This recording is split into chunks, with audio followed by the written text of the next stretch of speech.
Assalamualaikum warahmatullahi wabarakatuh. Perkenalkan, kami dari kelompok 7. Kami akan memberikan video pemaparan mengenai perkembangan sektor jasa di Indonesia.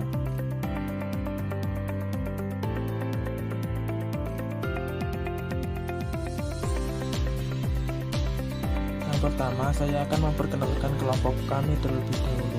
Kelompok kami terdiri dari 3 orang. Yang pertama adalah saya sendiri, Irfanul Ulum. Kemudian yang kedua, Denita Kesaid. Dan yang ketiga adalah Vincentius Zakiana Gusti. Pembahasannya pertama adalah mengenai pengertian sektor jasa. Sektor jasa atau sektor industri jasa adalah sektor yang menghasilkan produk berupa jasa ataupun pelayanan.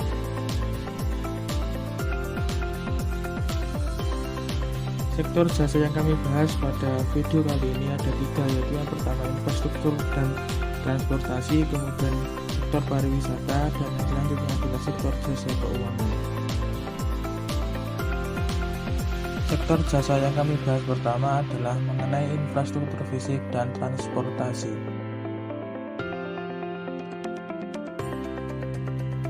Teman-teman bisa melihat perkembangan transportasi darat. Dalam hal ini adalah perkembangan kendaraan bermotor dari tayangan selanjutnya.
Teman-teman bisa melihat pada tabel 9.2 untuk mengetahui perkembangan moda transportasi lain ditambah dengan perkembangan produksi listrik dan telepon internasional dari tahun 69 hingga tahun 1992. Untuk perkembangan terbaru dari infrastruktur fisik dan transportasi dari tahun 1993 hingga sekarang nanti akan saya jelaskan di akhir dari video pemaparan ini. Sekarang kita akan memasuki pembahasan yang kedua, yaitu mengenai perkembangan sektor pariwisata di Indonesia.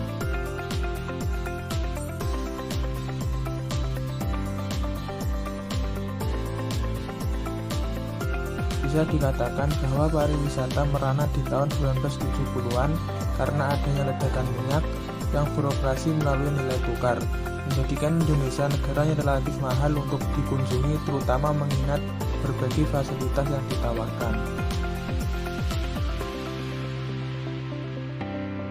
Penurunan harga minyak mendorong kembali pariwisata mulai bertumbuh pesat selama 1 dekade. Pada tahun 1980-an, Indonesia mencatat tingkat pertumbuhan inbound tourism tertinggi di antara negara-negara Asia.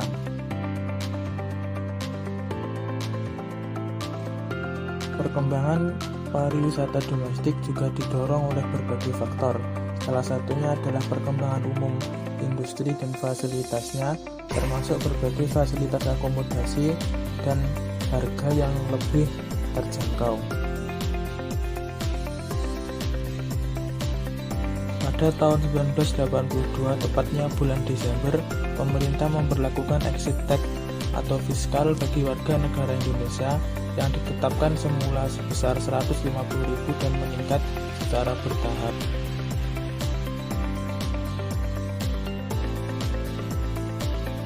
Dalam kasus fasilitas wisata kelas atas, sering muncul dugaan bahwa masyarakat lokal memperoleh sedikit manfaat ekonomi. Namun tampaknya tidak ada keraguan bahwa pariwisata kemungkinan besar akan menjadi sumber utama ekspor dan pertumbuhan lapangan kerja selama bertahun-tahun. Pembahasan yang selanjutnya adalah mengenai perkembangan jasa keuangan di Indonesia.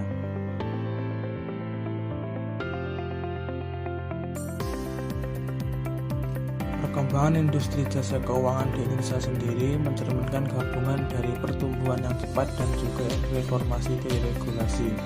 Peraturan pemerintah mengambil andil-andil yang sangat penting bagi perkembangan industri di akhir-akhir tahun 1980 kala itu.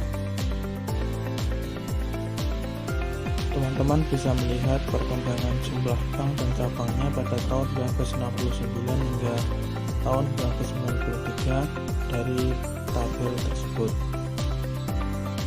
Reformasi perbankan kecil terjadi pada tahun 1983. Pengurangan volume kredit bersubsidi disalurkan melalui bank pemerintah dan penghematan fiskal umum di perusahaan negara di semua sektor, dan semuanya berkontribusi pada tren tersebut. Reformasi perbankan yang utama terjadi pada tahun 1988. Pada waktu itu, perbankan dapat melakukan persaingan secara sehat dan terbukti jumlah kantor cabang mereka meningkat 2 kali lipat.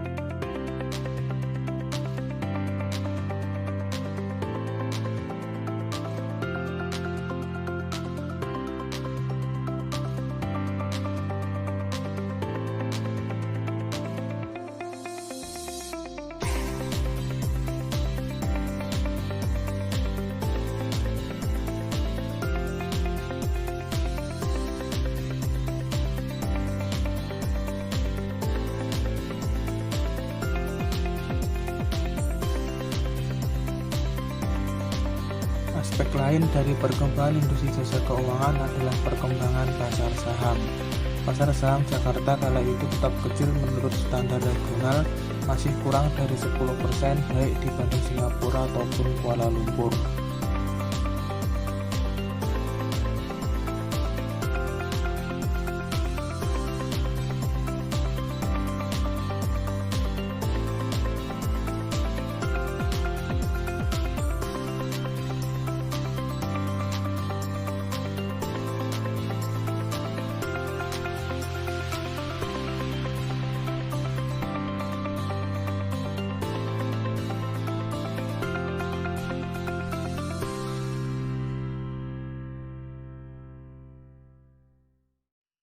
Pembahasan yang selanjutnya adalah mengenai perkembangan sektor jasa untuk saat ini. Perkembangan tersebut nantinya akan disampaikan oleh masing-masing dari kami. Baik, Assalamualaikum warahmatullahi wabarakatuh. Perkenalkan, nama saya Irfanul Ulum dengan NIM F031964.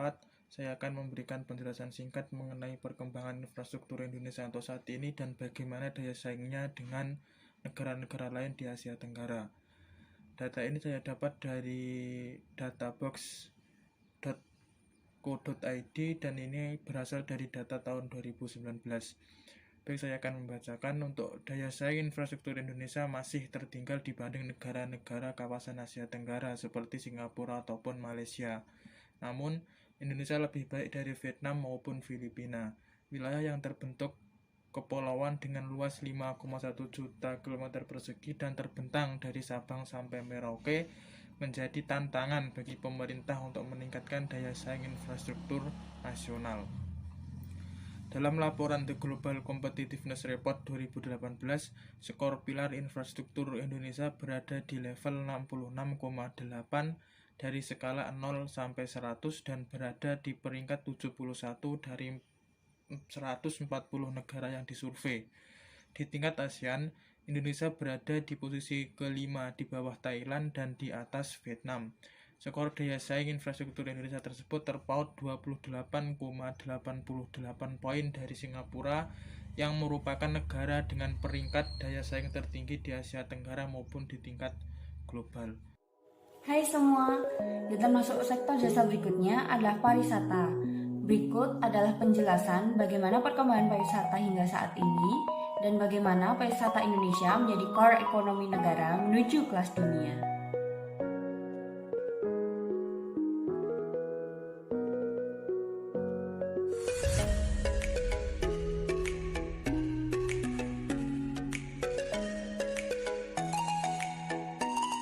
Pariwisata Indonesia merana di tahun 1970-an karena ada ledakan minyak. Tetapi, pariwisata Indonesia terus bergerak maju dan hingga dalam kurun 5 tahun terakhir, pencapaian Kementerian Pariwisata Indonesia diakui secara nasional maupun global. Menurut data World Travel and Tourism Council, pertumbuhan pariwisata Indonesia semakin diapresiasi. Indonesia berada di peringkat ke-9 pertumbuhan pariwisata tercepat di dunia, peringkat ketiga pertumbuhan pariwisata tercepat di Asia, dan peringkat 1 pertumbuhan pariwisata tercepat di Asia Tenggara, dan sesuai dengan tingkat pertumbuhan inbound tourisme Indonesia menjadi tertinggi di antara negara ASEAN lainnya.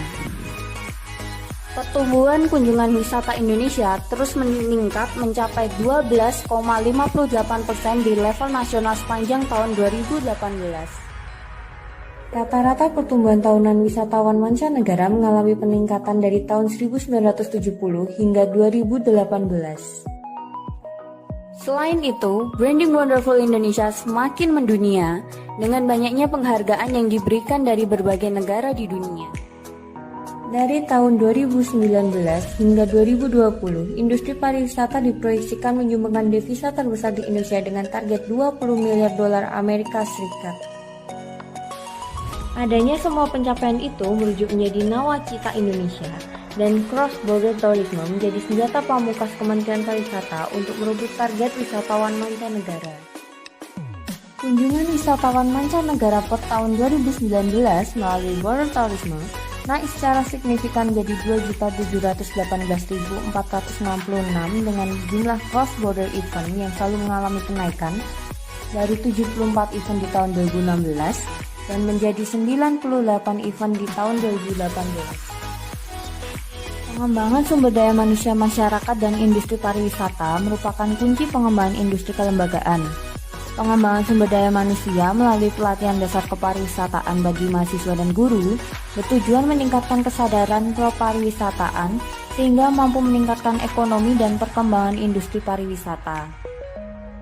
Sejak tahun 2015 hingga 2019, Kementerian Pariwisata berhasil mengembangkan fasilitas pariwisata di Indonesia, seperti hotel, homestay, kuliner, cenderamata, dan lain-lain untuk bertemu dengan calon-calon wisatawan. Tetapi untuk tahun 2020 ini banyak sekali terjadi penurunan drastis pendapatan di seluruh objek wisata Indonesia. Karena adanya pandemi COVID-19 dan Indonesia serta seluruh dunia sempat terjadi kemacetan dalam perekonomian. Ampun, karena corona itu ampun. Iya, enggak masuknya kan kadang terpaksa karena sudah. Untuk wisatawan mancanegara dari 16,1 juta di tahun 2019 menjadi total hanya 3,5 juta wisatawan mancanegara yang berkunjung ke Indonesia dari Januari hingga September 2020. Sedangkan untuk devisa pariwisata berkurang hingga separuhnya dari penerimaan pada 2019 sebesar 20 miliar dolar Amerika Serikat. Selanjutnya, berikut adalah beberapa gambar perbandingan pariwisata pada zaman dahulu dan zaman sekarang.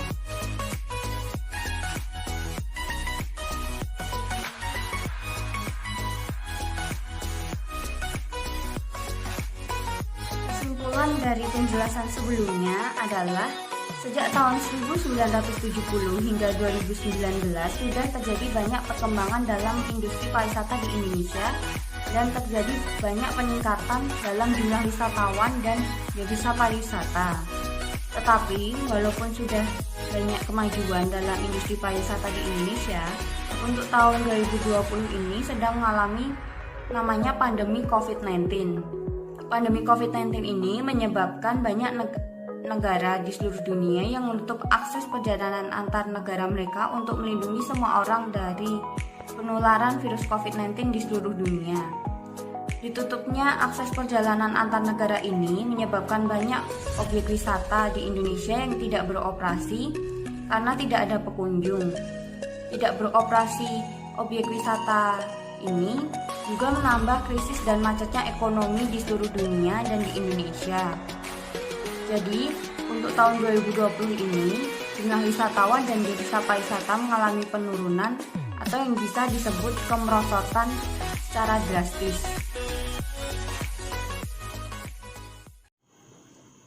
Assalamualaikum warahmatullahi wabarakatuh. Di video kali ini saya akan membahas mengenai kondisi sektor jasa keuangan di Indonesia di masa ini. Hampir semua industri jasa keuangan di Indonesia kini sedang mengembangkan vintage dalam mengembangkan kinerjanya. Lalu, apa itu vintage? Financial technology atau yang biasa dikenal dengan vintage merupakan teknologi yang memanfaatkan teknologi internet dan software dalam bentuk layanan keuangan. Pada era perkembangan teknologi dan digitalisasi ini, meningkatnya kebutuhan masyarakat akan kegiatan di sektor jasa keuangan yang mudah, cepat, dan fleksibel pun memperkuat perkembangan vintage di Indonesia.